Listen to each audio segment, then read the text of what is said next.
Alrighty guys, welcome back once again to the Tournament of Legends 2 European Qualifier number 3. My name is Blue, joined today by Jebro. We're now moving into the qualifying rounds. Our first game, which is going to be between Team Exaltation and Husaria, is about to get started. Jebro, what do we know about these teams? We know loads about Exaltation, but I don't know much about Husaria. Indeed. I do not know much at all, actually. I've seen a couple of them in queue, but not much really, to be honest. And it's looking at the builds as well. We've got two warriors, we've got an Ellie, we've got a thief, and a guardian, of course, as well. So, and with a different map rotation as well as that, God knows how they're going to play at the moment. I'm not sure I can predict it massively. We don't see these teams much on this map, which is actually quite nice that we go into this round and the first map is going to be Temple, you know, because it's unpredictable. There's loads of things that can happen. There's so many buffs. There's points flipping. There's, you know, you can get ferocity to give extra points per kill. So, you know, there's so many different elements in this map which could come into play. And if you miss a buff, mistime it, you know, you really can lose this game easily. The other thing to keep in mind too is that a lot of teams do end up, some teams rather, do end up overcommitting to a lot of the buffs. That's something to keep in mind there as well, especially with the buff down on bottom. You have to be careful that, again, those buffs can save your life, but they can also doom you if you put too many guys, if you focus too heavily on them. It's going to end up causing more issues than it'll actually solve. So just a couple things to keep in mind there for our teams that may not be familiar with the map. Mm-hmm. Yeah, it really is. And it happens so much. You see it in solo queue, you see it in team queue, and you go in with your team and you start overcommitting. You're just like, oh no, stop doing that. Everyone, please. We don't even need tranquility that much. If they've got 4 people down there, even if they cap it, they've got to send everyone back up to make sure they've got the caps. If everyone's on the points, the only one you're going to keep is mid. You know, you can still decap everything. And if you get stillness as well, it's going to be in your favor in the end. So sometimes, you know, like you said, even if you get the cap with so many people down there, it's not going to work for you whatsoever.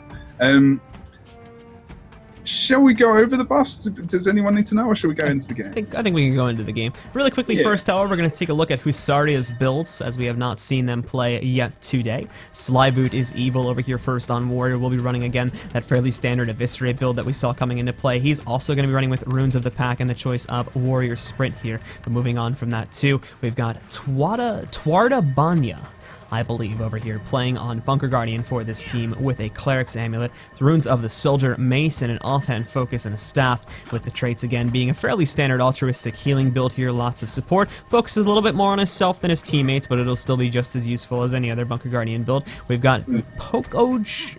Oh my goodness, Jebra, help me out with this name, please. We'll just call him Harmonia, I guess.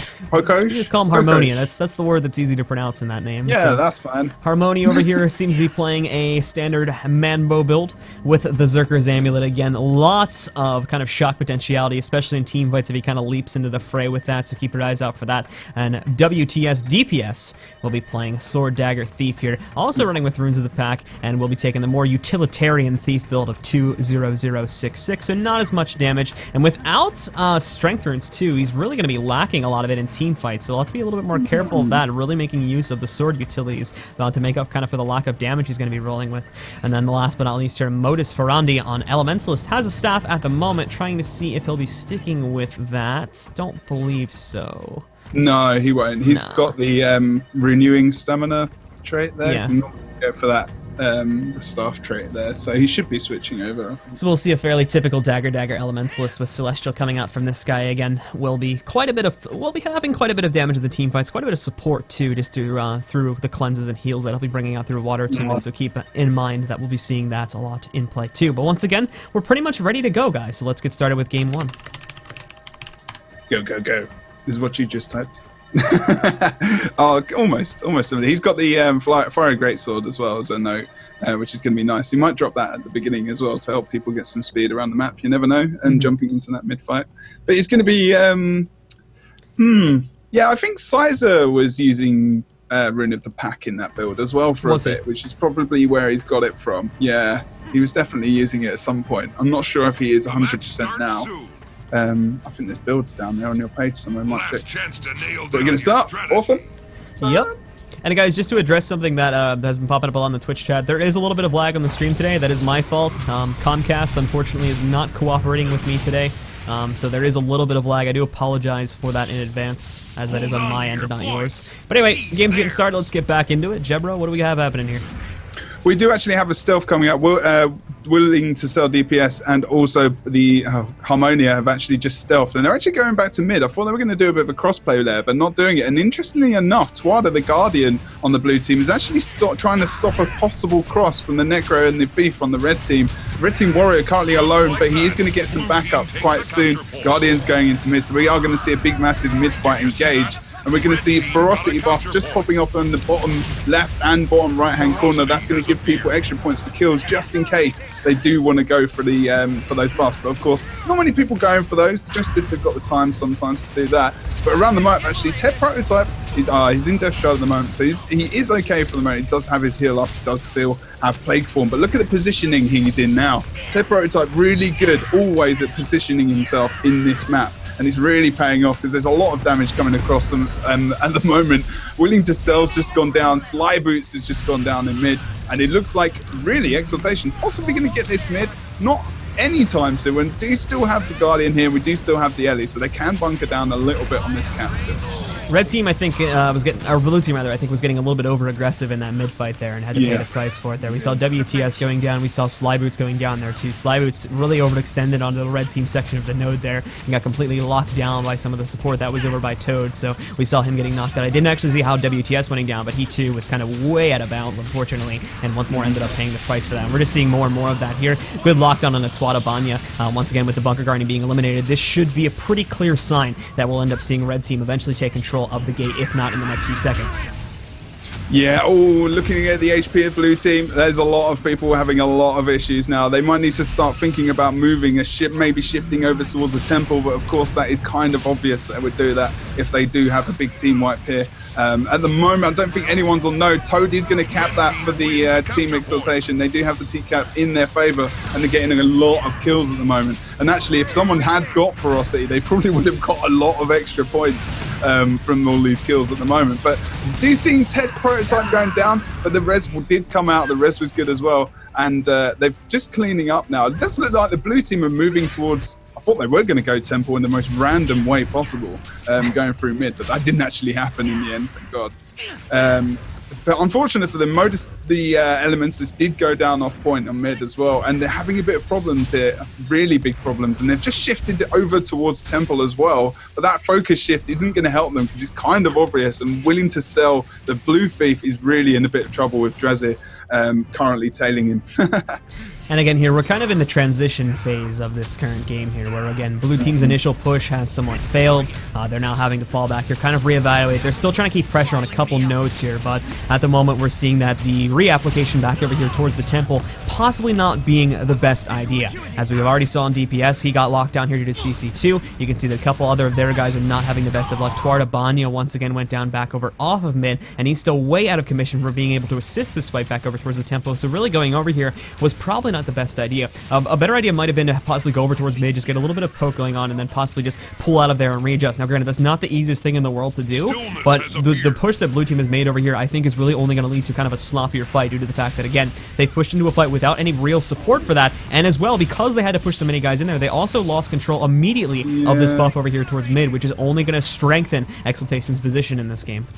Yeah, big problem there. I mean, the Ellie almost got it, but literally, Ted Prototype literally got it a microsecond before any damage came onto him. And they're taking advantage. And again, you know, it feels like they need to pressure 2 points now at the same time if they're going to get anywhere, really, rather than just pushing everyone from, we've lost this fight, let's just push back to the other node. We've lost it again, let's push back to the other node. You don't want to do that. It's too obvious. You need to either you need to change it up, maybe just go back to the same one and try and split the team. So at least you can try and split them into like 2v2s, 3v3s, 1v2s, something like that, where they can potentially back each other up and just out-sustain Exaltation, but I don't think that's going to happen because, you know, Exaltation are really good at their rotations out of any of the teams in this game. And right now, again, we kind of have Husaria just running into the wall at the moment. Slyboots is even struggling to kind of cross the barrier over here towards the mid buff. You've got their Ellie kind of looking over here towards mid. Might want to push into that, but even he's having some troubles versus Angie War, so he's probably going to get pushed out of here. Especially with the Prototype now pushing onto him. You've still got their guys, and we're very quickly looking at what might end up being blue team pushed into a corner. Now, red team, as we open to the big map for just a second, you can see they were sly little devils about this. They pulled back and let the blue team funnel in here towards mid so that their thief, while the rest of blue team was kind of funneled around here, would funnel in, but their thief was just able to sneak right around the back here and get that decap while they actually let them come into the mid fight. They could have easily just held the line there and pushed them back towards their spawn, but because they let them push in a little bit, it allowed their thief to come in and get that third point, which is now gonna pretty much guarantee red team dominance for the next few minutes. We might not even get to Tranquility actually at the moment either. Maybe just actually they might actually win it before, and they've even kept X Slasher on the close point the whole game almost now as well. And you know, so that's how strong they've put them into a corner in this map. You know, they completely. It's at a point now where red team is controlling about 90% of the movement from Husaria, and Husaria has not found a way to get around that. They have not found a way to readjust themselves to the point where they could kind of control where this game is going, and because of that, red team just immediately will get a victory in that regard. Anytime that happens, you've basically won the game. And it's, you know, they're herding them at the moment. There's a sheepdog, you know. It looks like Drazzy. He's going for the back point and making sure, you know, you can't come over here. Sorry, this point's capped as well. And if you want, you're going to have to come back and cap it. So we're going to herd you back over here, and then we're going to herd you back over to mid, which is what's just happened as well.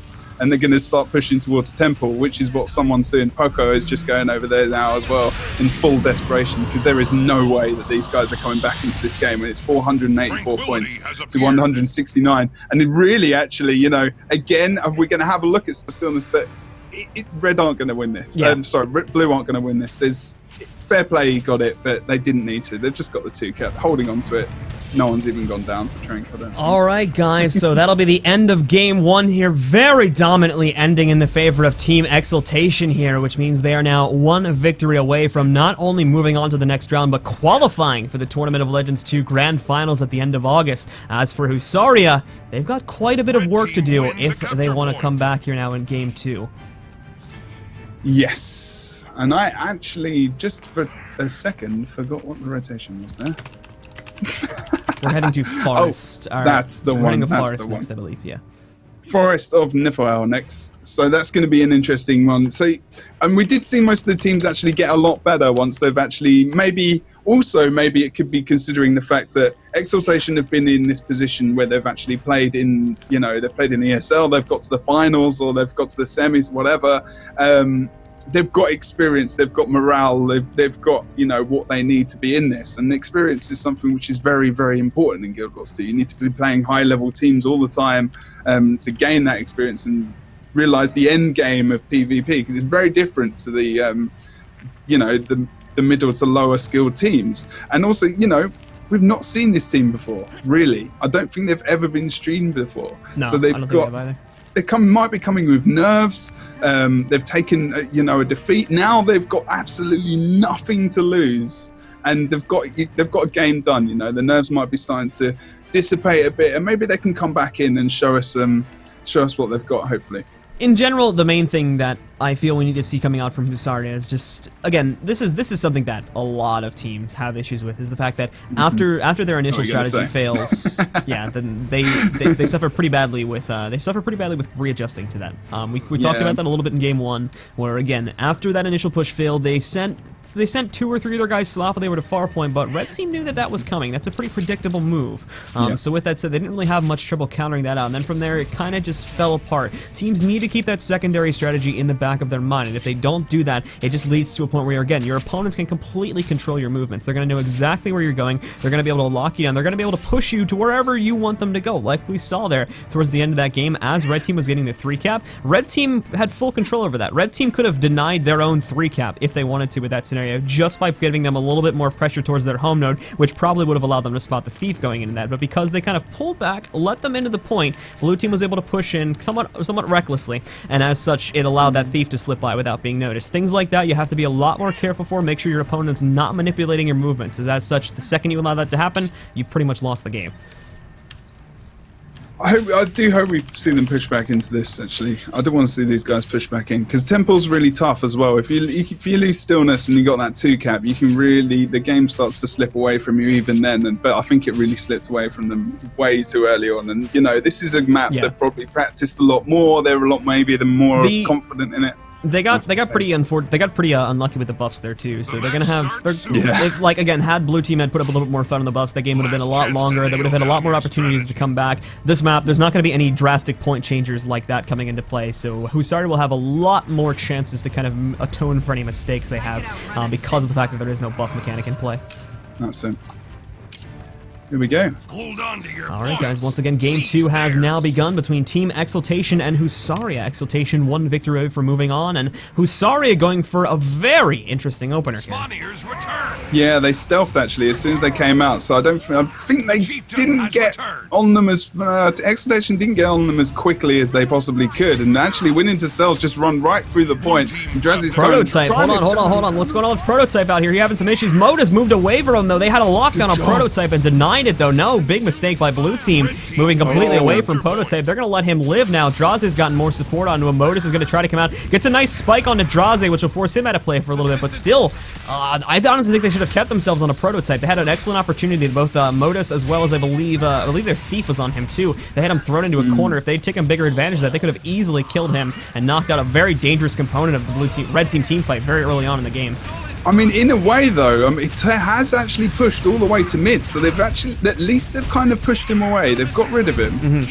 Now the issue becomes, though, is again, because they've gone for this risky split, and because their warrior moved off to go towards middle, Slyboot is now going to have to deal with Draze and Prototype back over here at the hand. This build gets its strength from 1v1s. It's not very good in outnumbered scenarios. A lot of its damage is really only focused on a singular target, so he really might end up being in some trouble here, especially because, again, that's because of the amount of passive poking that these red team guys can do. It does connect a nice eviscerate on the Draze, but I don't think that's going to be enough to turn the fight around, and Prototype's still just going to be able to wail away on point. But no! Draze gets too close for comfort there. It ends up going down. Another eviscerate connects. Draze is now out. Slyboots will get the time needed to recover here, and now Slyboots, along with, I believe, DPS, should have no trouble taking out Prototype, or at the very least forcing him off node. Slyboots, though, hold on, got hit by a corrupt. I think he's good. He needs to pop that berserker stance. He's got that ready. What's he doing? Get rid of that thing. There we go, and now they've got it under control, so good blue team with the recovery over here. And actually, over on the mine as well, we did see X-Slasher go down. We've just seen Angie War go down as well. And blue team, it might, in the end, actually pay off. Over the course of time, this has actually not been too much of a bad move, but they need to not be greedy. They need to maybe think about whether or not they're going to hold the sides. Are they going to pressure mid? Or are they shifting their whole team back over towards the Henge area at the moment? And there's a 3v2 on their side. The Guardian's pushing over as well, which is a good idea. It's going to give them the support they need in that fight. X-Slasher has gone down actually, just off the node, and he's going to be down by the Ellie because he did have that armor, the Earth armor, and they've actually got the cap and the kill, so that's going to give them the boost they needed. And Poco needs to be very careful because there's respawns happening. He's wandered too far off the point. Terra's actually fighting him off node now. Probably could have sneaked behind him to get that decap on the mine, but blue need to be very, very aware. They're actually pushing mid. Harmonia as well. Idea. Harmonia Way is also moving out of his comfort zone here. Again, keep in mind he's Hambo. His strength is fighting on nodes where he can control where all his CCs are going. Moving off node was a big mistake because now he's going to get thrown into that awkward zone. And to be honest here, he got locked down off the node. Might not even get on point in time. Thankfully, just barely gets on the point, to be honest. I don't even know if he's actually on the point on my screen, but now gets knocked off there, and red team will get that point back there now. But granted, again, in the 3v1, that was fairly unsurprising that we saw that happen. Anyway, now it comes down to how quickly and how efficiently can blue team change things back up over here on mid, which it seems, however, things are going a little bit too slowly back on this point. Yeah, the thing is that, I mean, it's fine to apply pressure, but not defending and supporting their caps as well wasn't the best move for them, because they had that strategy really was quite a good idea for them to have. Now red are going to pull back. They're starting to get the kills around the map. Modus has just going down as well. I believe possibly we have a actual disconnect as well. Do we? It seems to be a 4-man team at the moment over on blue. Yeah. Well, he's back in now, so okay, that's good. I think he might have just clicked a button or something. Anyway. Heading into the fights once more, back over here towards mid. Red team kind of cleaning up shop, to be completely honest here. We've got the Thief down, you've got Slyboot, or not the Thief, apologies. You've got Slyboots down, you've got ToL2 down. Both of those guys are knocked out of play, and they're just going left and right with the Pain Train here, knocking out target after target. Harmonia about to go into the downstate here now too, so red team will get plenty of security. You can just see the pile of corpses on the battlefield here. ToL2, Harmonia, and Slyboots who just spawned up here. All three of those getting taken down within about a 30-second period is going to leave the map open and free to roam here for members of the red team for the next few moments. DPS as well will also get knocked out of play now, and as such, red team is going to rocket ahead here with this 2-cap. Yeah, I'm shaking my head a bit because I wish they'd kept if they'd supported mine. I know they were respawning and there was going to be pressure and they would have had to move quite quickly, so that's probably why they went to mid to a degree. But yeah, we've still got two bosses up. Blue team's going for a full regroup here too, which again is red team. Red team's going to scout this. Specifically, their Thief is going to scout this. Svanir, obviously, again, yeah, just to note that too. The Necromancer prototype will be taking that away. But the Draze sneak. Draze had stealth there. We had a texture bug, but Draze sneaks through the complete line of the blue team and once again steals another decap back over here. And at the same time, blue team now scrambling. This is something I don't like to see. Teams are indecisive. They had a strategy. They were going to go mid, but then all of a sudden it changed and now they're kind of going far. They don't want to do that. They need to be decisive. Stick to the strat. It's getting sloppy now. They cannot do this. And especially when there's a 2-cap with a D-cap, you can't waste time. You cannot waste that much time because look at the points. I think since that move's come in, they've almost got 50 points on the board just from that movement, you know, because they've not had any points coming in whatsoever, and they've actually they've still got the stat boost as well from that boss kill, so that's even going to give them even more of a boost in this team fight, you know. So it's going to be so tough. And Teprite's actually just gone down on point. He has been rezzed though, so he's going to be okay using his heal and just.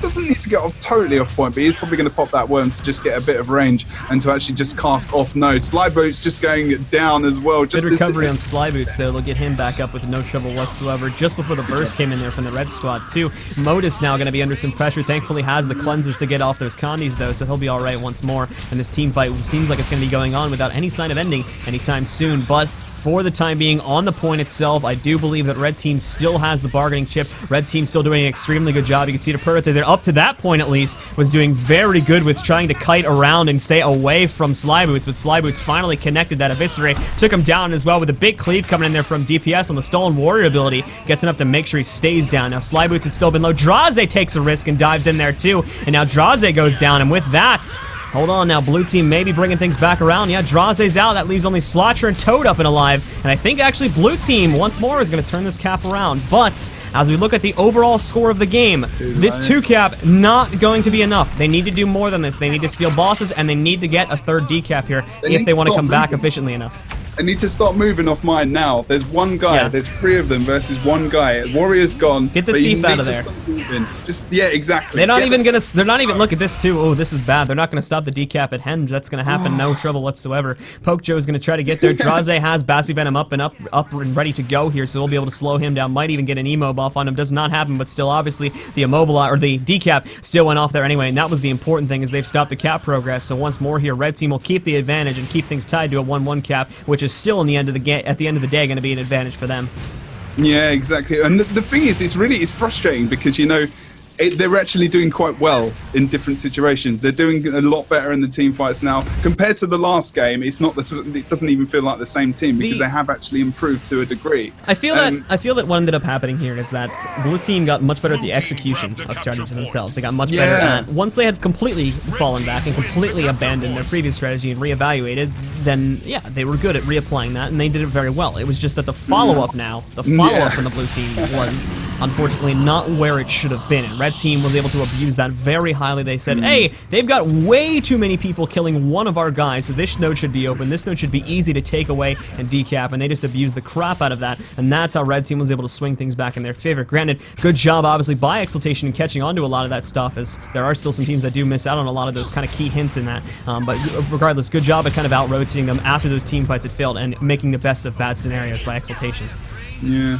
I've got to note that Drazza is playing the blinding couple of games here as well. I mean, he's been on like you said in the other set of games we saw him play against Shiloh Submarine.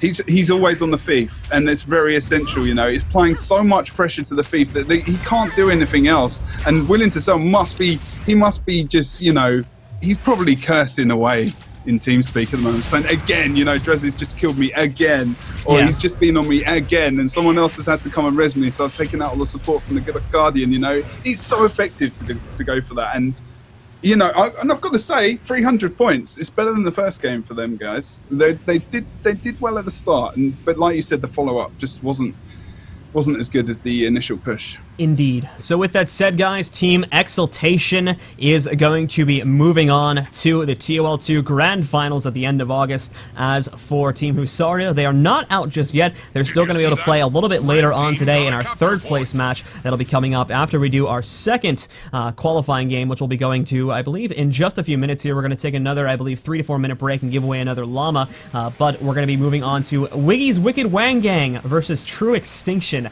That'll be coming up in about 5 minutes here, guys, and following that, we'll head into the third place game, and we'll be seeing Husaria take on the loser of Wiggy's Wicked Wang Gang versus True Extinction. But once more, like I said, Jebro and I are going to take a quick, about a 4 minute break. We'll be giving away another llama in the chat. Make sure you guys are paying attention for when we start the giveaway itself. Don't spam those hashtags just yet. Wait till we say go. But once we do, just go ahead and spam it. We'll pick a winner, send him a PM, and as soon as we are back, we'll be bringing you more of ToL2 action right here on this channel, guys. We'll be back in just a few with more of Qualifier 3 for Europe at the Tournament of Legends 2.